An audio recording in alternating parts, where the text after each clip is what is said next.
Hi, I am Dustin Pickering. Welcome to the New York Parrot Literary Corner.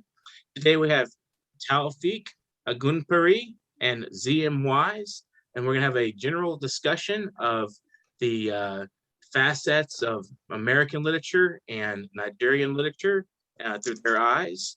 And Taofeek is a multiple award-winning Nigerian student of English literature. He also is a volunteer at community service programs. And ZM Wise is co-founder at Transcendent Zero Press, author of multiple poetry collections, and a proud Chicago native living in Texas. Thank you guys for both joining us today. It's such short notice. We'll have a lively discussion, and let's just jump into it. I'm going to start off with a question for Taofeek. So how does Yoruba traditional religion influence Nigerian literature? Oh, thank you. The Yoruba traditional religion and culture has a great influence on Nigerian literature. Literature, as we all know, it does not exist in a vacuum. It has to fill a space. And if you cite the examples of writers like Wole Soyinka, Chinua Achebe, the pioneer writers of Nigerian literature that we all read, that are very popular, you discover that they often rely on the traditional culture, the religions from the African to portray the African experiences in their writings. And this is not something that is only limited to them. It is something that is a continuous process. And of course, even for writers as young as I am.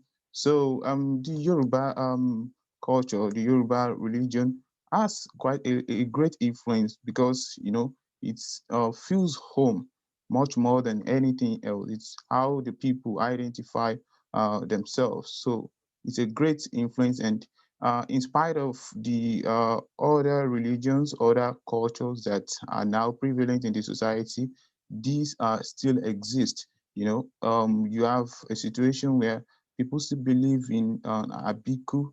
Abiku is a situation where you believe that a baby that has been born at a particular point in time can still return. So that is coming out of a belief system that is quite only popular around here, and it's a great influence. So that as an example of or how it influences the Nigerian literature. Well, thanks for your thoughtful answer, and I'm going to turn to ZM Wise and ask him a similar question. So, how has pop culture influenced you as a poet, and how do you see it prevailing as a force in the literature of the United States? Pop culture. I think it's had a fraction of an influence on me somewhat. I turned to many many musicians, many visual artists, many writers, some contemporaries, but mostly from my past, and a great many contemporaries expel many characteristics of contemporary American literature, such as identity, race, mental health has become major. And over the past, I think about 40, 50, almost 50 years now, we've had slam poets all over, just when it was beginning to bud in the 70s and 80s. And spoken word performance it's an entirely different animal. I've noticed it's, from what I've observed personally, I'm not saying the words are completely disregarded, but it's the tone and the emotion of the piece. Whereas a regular open mic, or if you're reading a piece on the page, it's entirely different as well. Ray Manzarek of The Doors said in an interview in 1969 that some poems read better than they speak. And I do agree, and I think it also applies the other way around. And Do you have any specific? You mentioned musicians. Are there any particular strong influence musicians in your own poetry? Countless. Mostly the musicians who have more poetic lyrics.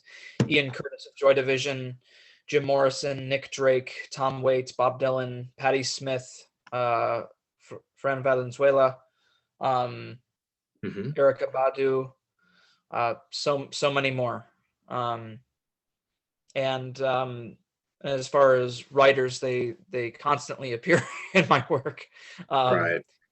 From Ginsberg to people of the past, and Hedwana, Sappho, I suppose just to name a few. Also, even some of certain sci-fi authors' poetry as well. But the list goes on and on. It always does. It's always a really long list of influences. It always does, and it always does. And then when you discuss it, you can barely name 5. Right. It's a very tantalizing effect that it has. I'm going to turn to Taofeek again, and I want to say, I want to ask, how does Nigeria's national life influence and reflect in the literature of Nigeria? Yes, it's perhaps the most recurrent feature of the Nigerian literature at the moment. The country still struggles with a lot, and if you take the works of writers that are now the most popular one, the contemporary writers like Sojiko, Chimamanda Ngozi Adichie, Sefiata, and a whole lot more, you discover that these writers are largely influenced by the things going on in Nigeria. So, for instance, Sojiko's Maybe Tomorrow. Sojiko is one of the recent winners of Nigeria Prize for Literature, and Maybe Tomorrow is greatly inspired by the struggles of the Nigerian youths, the Nigerian populace, and you can feel the import of the national struggle in the work. And of course, his recent work, which actually won him the Nigeria Prize for Literature, Embers, is one that draws a great inspiration from the struggle of the northeastern people of Nigeria. So the Nigerian national life is one major influence in Nigerian literature, in that contemporary writers in the country, try to portray the situation in the country, and not just portray the situation, but also to use literature as a means of staging protest, as a means of giving voice to the voiceless, and of course, providing solution to the many myriads of problems confronting the country. Thank you. I think that's very insightful, and it gives me a view of how struggling people create beautiful works of art. And so that's fascinating. And I have to say too, I'm sorry, that it's not just about the struggles. Right. Yeah, there are beautiful sides to the countries, and there are so many interesting stories to tell. The country, you have the stories of people who, in spite of the situation that they are found themselves the difficulties, they still write, they still inspire, they still get themselves involved in very, very amazing things. So it's when we talk about Nigerian literature, it's not just about the low side. You have very, very interesting narratives too, and these are, of course, recorded in Nigerian literature. So see, there are also inspirations for so many writers. I'm glad we caught that, because that's definitely important in any literature, not to be totally nihilistic or negative, and to see the bright side of things. And even though there's a lot of right now ongoing darkness all over the world, we still try to be hopeful. I think that's a very positive. I appreciate you bringing that to my attention. I'm going to turn to ZM again and ask him a surprise question I think he'll enjoy. How do you feel about the upcoming release of Jim Morrison's poetry and lyrics? Oh man, I couldn't be more thrilled, actually. I took a look at its contents. It gave us a quick preview of the contents. As to my knowledge, It includes both of his both volumes of his unreleased writings, Hmm. The American Nights and Wilderness. So there's quite a fraction of unreleased projects of his that are included as well, such as unpublished lyrics and whatnot, but and other poems and drawings and whatnot. But so you and I have probably read pretty much half of that book, or almost Probably. half, Probably. almost half. But and what's even better is that it's being released on my birthday. So I mean, it must A be a coincidence. literary sign.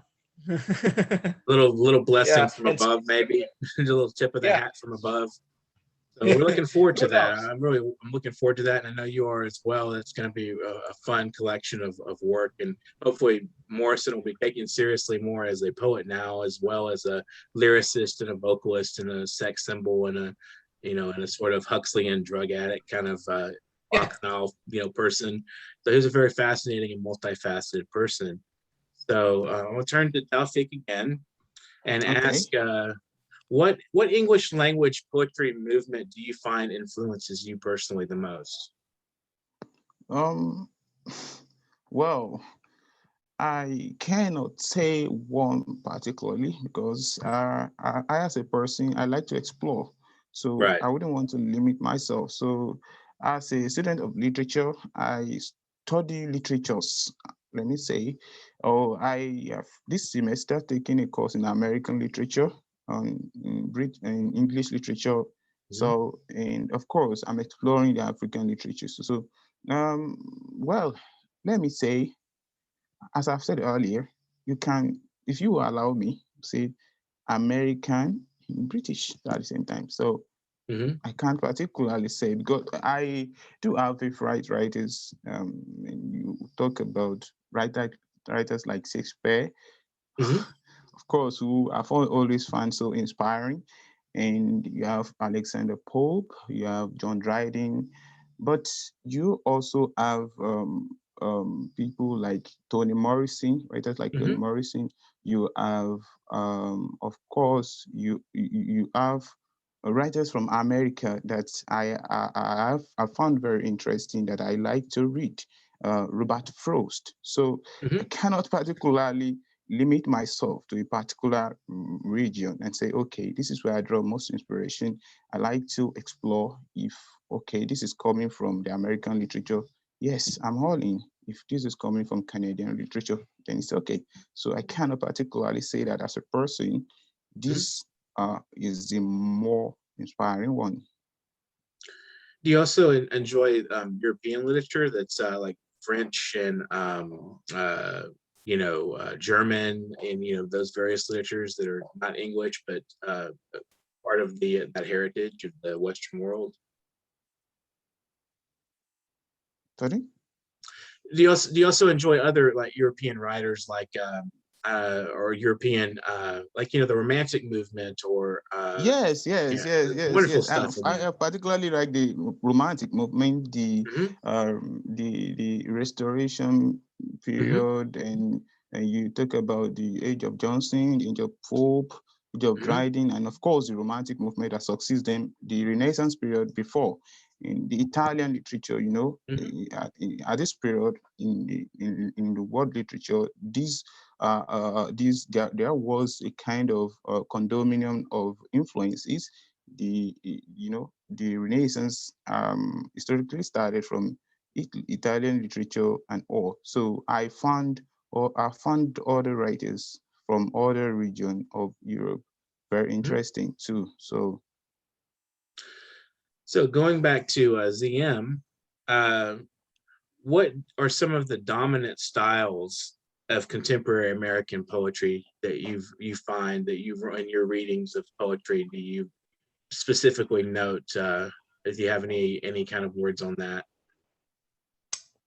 um, to reiterate what I said before, slam is definitely one of them. I'm not sure if it's a style as much as it. Well, I suppose on some level it is just like a in the spoken word form, or as Ginsberg says, composed by the tongue. Hmm. Um, I've also noticed some very experimental forms. I myself drift from fixed or formal verse to free verse or some odd hybrid in between. That's what I usually go towards.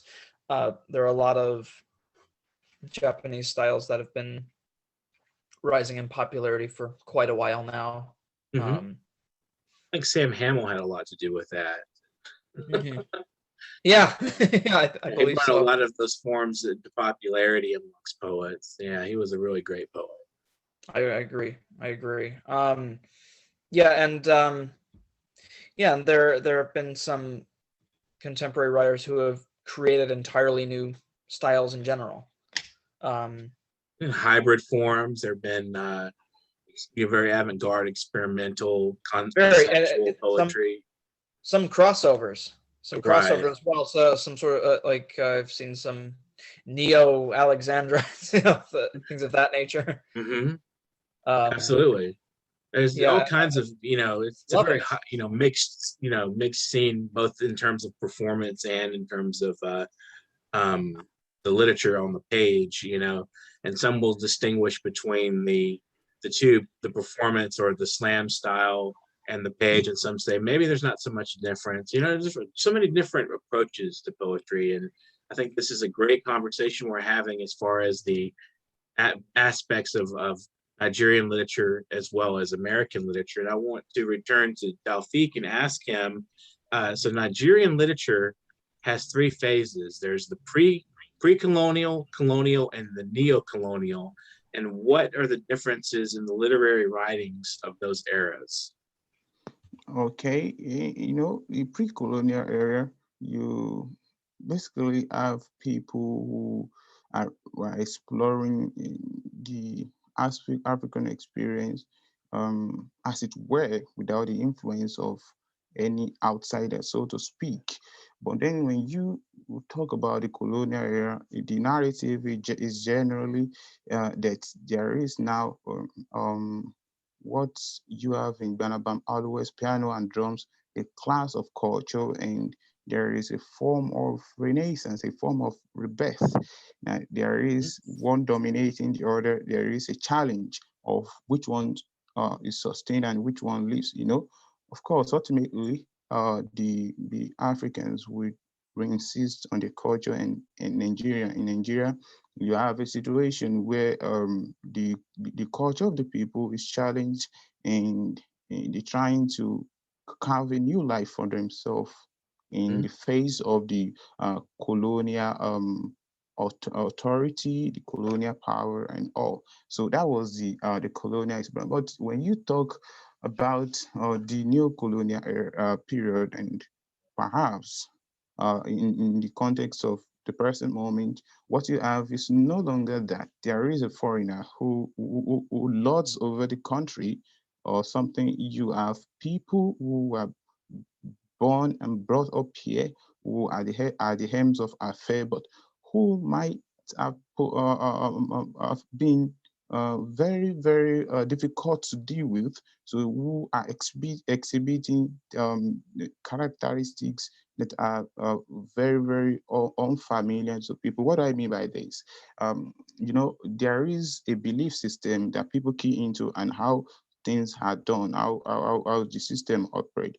But the moment that you get into power, you behave like even those people who are said to be colonial masters. And it's more or less like the case that Wole Soyinka described as the case of the oppressive boot. Nigeria has gone through four republics now, and this is the fourth one. In those republics, you have interruptions from the military. There have been military regimes, a lot of interruptions to the democratic process. So in the neo-colonial literature, the narrative is no longer about removing the foreigners from the surface of African land and sending them back to their countries. It is how the Africans will deal with Africans who are now oppressing them, Africans who now do not act as if they are are working with or for their kinsmen, working for their people. So the struggle is not one about identity. It's not about culture. It's more about about mentality. So, and Hmm. some psychoanalytic conversations might help to probe this aspect of the Nigerian literature. It's fascinating, and that movement from pre-colonial to neo-colonial, and how the development of the approaches to literature took place in these various phases, and how they're developing now. And I think it becomes from, as you say, from the colonial era to the neo-colonial. It seems like it's more personal and relating to your fellow countrymen, and as well as more so than trying to oust foreigner, and question your own political process and the Mm, power that takes mm. between when new people come in and say we're taking over here, and we always have this problem of power everywhere. When people get in Yes. power, they lose it. They don't know what they're doing. They get Yes, writers like, grandiphoria, delusional you know, grandiphoria. yes, writers like Chinua Achebe, Hmm. Wole Soyinka had to at one time or the other um flee from the country. Hmm. Wole Soyinka had to leave at a point, and there was a case where a writer was actually executed. So this Yes. was not done by a foreigner. It wasn't done by Right. an American, not by British. It was done by people who were actually Africans. So Hmm. so there was a case like that, and that was in the 1990s. So So Ken Saro-Wiwa, I believe, was his name. yes, that was Ken Saro-Wiwa. And Yes, there's thank you. others That's were. Ken Saro-Wiwa. Mhm. It's not only in the Nigerian literature. This, of course, Right. spread to other aspects of Nigerian life. You have the case of Dele Giwa, who had been executed the decade before. So it's very, very very, very difficult dealing with an issue like, at a point we were all shouting that, okay, the country is not okay because there are certain people who do not understand our way of lives, who are now who are governing us. Let's send them packing. But then after doing that, you realize that it's not just about those foreigners. It's about uh, something else. It's about this universal tendency of one human being to lord over the other, to dominate the other, as you would have in the English literature of the beginning, the Scandinavians, the Jews, and all. Hmm. The story of domination, the story of oppressing of one of one or a group oppressing the other, irrespective of the name you want to give it, maybe along the racial, religious, social lines, whatever. So there is always this binary opposition situation, and it's the only thing is that there is a shift. It's no longer a colonial master and the subject. It's about Africans against Africans, and it's Hmm. quite Right. fascinating what humans do. Yes, it's troubling as well, and it can be very troubling to see these dynamics. So, returning to ZM, since we're speaking of the way political and social phenomena influence literature, how do you feel the revolutions in the United States of the '60s, most of the social and cultural revolutions, what impact are they still relevant today? And do you think that there was a major shift in literature from those movements from previous times? I most certainly do. And Mhm. phantom words and names keep appearing in these pieces time and time again. Um, there were a great many events that launched such literature, anywhere from the trial of the Chicago Seven um, to the moon landing to the Vietnam War to just Kent uh, State, it was Kent a great State. many. Yeah, yes, and great many unfortunate of segregation as well. Um, Race became a major influence. Of course, it still rings true to this day. And Absolutely. I would definitely want to reference the song called "Dialogue" by Chicago, and it just proves that almost 50 years later we've learned nothing. Yeah, that's the troubling aspect of it is so We've made much. we can't deny that we've made smidgens of progress, Mhm. but I don't necessarily agree when people say, "Oh, we've come a long way since then." There's this one.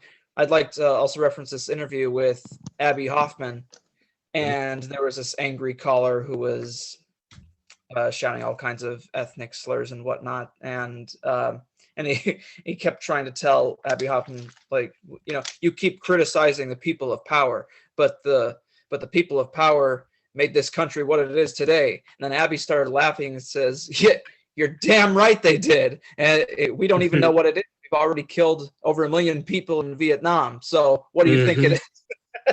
So Absolutely. Yeah, yeah. it's very, and it's troubling. And then you have figures like Kerouac, Jack Kerouac, who, in his early writings was very peaceful and pro-Buddhist, but when he got older, he became very pro-Vietnam War, and he's just like, Very much so. get rid of them. Very much so. Yeah, it's very strange how that happens, how people shift like that. That's true. That's true. Take Abby Hoffman and Jerry Rubin. Jerry Rubin was also part of the Yippie organization, but then later on in life, he embraced capitalism, became a broker, and many of his followers felt betrayed naturally. So yeah, and that money coming in, you're just kind of like forget everything else. It's right. Yeah, numbing complex going on. Yeah, so with Kerouac and the rest of the Beat generation, they kept fighting that beat along with hippie as a newspaper stereotype. It will always be a newspaper stereotype, but people have embraced it since. It's happened many times where people have heard these horrible derogatory terms, but then they become a part of the identity. They own it so that nobody can destroy them with it. Right.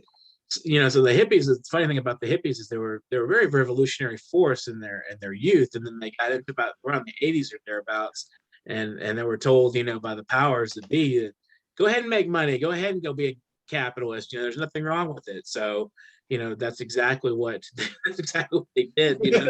They sold out, and they turned against the movements, and they did this pro-capitalist spiel. They went into that. So that's a challenge that we've faced in the younger generations, is trying to figure out ways to question that without selling out. So I want to ask Taofeek, what are some of the challenges faced by today's young African and Nigerian writers, especially nowadays? That's me. There is so much to talk about. It's a lot. In the United States, if you explore the American literature, you have these writers at the point that you call the lost generation. Nigeria seems to be at that point where it is creating its own lost generation. In October 2020, you have Nigerian youths coming together to speak to powers that be, that you see, this is enough. You don't have to oppress us again. This is what we want. This is what we do not want. The crop of youth you have in the country now are very ambitious. We are very ambitious. We are ready to fight for our dreams. We are ready to give it what it takes. So, I have to reference the lost generation because I have a particular interest in them, and I have read quite a lot about them. And I can see a number of similarities between them and the current crop of Nigerian youths. There is this disillusionment with them, and that's what we have right now. So many Nigerian youths have for long believed that, okay, let's endure a little bit more, a little more, a little more. Things are going to pan out well. But then you discover that, well, these things are the same, basically, as they were. So, and most Nigerian writers are youth. So you can't wish away the fact that they are also one of the major victims of the situation that we have in the country. That is not to say that things are entirely bad. So, but the problem facing Nigerian writers range from, okay, before you become a writer, and you have to have gone through a certain process. I mean, you have to have a level of education. You have to have access to some things such as electricity, good water supply, and basic things you need to live as a human being. But when you have to deal with a lot, you do not have electricity, you can hamper your creative process. And apart from that, the publication process and a whole lot, the publishing industry, and people are busy trying to carve life for themselves. So it's quite a very messy, murky water around here. So it's why it's difficult. Why it's difficult? It's not impossible to attain something. So generally, the problems facing Nigerian writers, Nigerian youth at the moment, are the same problem facing the general public. So Nigerian writers, and I must say, we are still that set of Nigerians that still make the country very, very beautiful. I mean, there are some Nigerian writers out there that the whole world love. You have Chimamanda Ngozi Adichie, you have others. In fact, you have a writer like Nnedi Okorafor, who is a sci-fi author and the one of the major proponents of African futurism. So it's not entirely bad, but the thing is there's quite a lot to deal with, and when you talk about it, you can look at it from many angles. You have the social one part, so the social aspect. You have, for instance, if you are a writer and you have, we are in 21st century. The world is virtually going. The world is going virtual. Everything we can do online right now. People even hold weddings online. So Right. if you're a writer and you have a laptop, you have expensive phones, maybe because you have made some major accomplishments and you can basically afford these things. It's possible that when you walk on the street, the defunct SARS, the famous SARS unit of the Nigerian Police Force, could harass you for having expensive laptop, for driving expensive cars, for holding expensive phones. Well, you are not a thief, you are not a fraudster. So Right. you can. So this So problem I is want to not ask something. ZM the same question. We have a remaining 2 minutes or so, and I definitely appreciate your answer. And it's fascinating because some of the same stuff is going on in the United States and other, I'm sure, other parts of the world. So I would like to ask ZM, do you feel there's similar challenges? And if so, could you maybe talk a little bit about those challenges that an American writers face, young writers? I'm so sorry. Challenges, just general struggles. For writing, to being a creative person and writing, Being getting your creative. work out there, Yeah. and similar along the line. Yes, I think so. Not to completely bash higher education, but I think a great many of them might feel inferior because many academic elitists believe their work is the greatest thing since sliced bread, and it doesn't apply to that at all. And some might feel intimidated by the spoken word performers and their style. They might not feel that they fit into either. We lost the sound on you, ZM. I think So I'll go ahead and close the show. I appreciate you both talking with us. If ZM gets back on, I'll let him say a couple more things. But it's wonderful. Right, Just okay. There you are. There you are. So he's we'll give you back. about a couple of seconds. Yeah, what part was I at? I'll try and wrap it up. You were at the intimidation by slam poets. Yeah, the intimidation by slam and spoken word performance. They're trying to find their own style. They feel they might not fit into either category, so so it's up to them to try and find their own voice, their own individual voice. That's what it's all about. I mean, don't get me wrong, we can join clusters of either side or more, but in the end, we are in this craft for ourselves, and that goes for any artistic. Thank you. We'll have to close the show now, but thank you so much, both of you, very much, Taofeek and ZM. Yeah. It's been wonderful for having talking me. to you. And Thank you. this is Nice the talking New to York you too. Parrot Literary Corner, and I am Dustin Pickering. We spoke with Taofeek and ZM Wise. And if you've got money to donate, anybody out there, it's paypal.me/nyparrot. And also, you can get in touch with us at Literary Corner at newyorkparrot.com. If you want to be a guest on our show, we are the best and only show offering global platform for creative writers today. Subscribe to our channel, keep in touch with us, leave comments. Thank you very much. Having a wonderful evening. Thank you both again. Thank you you our very much. subscribers Thank as you. well.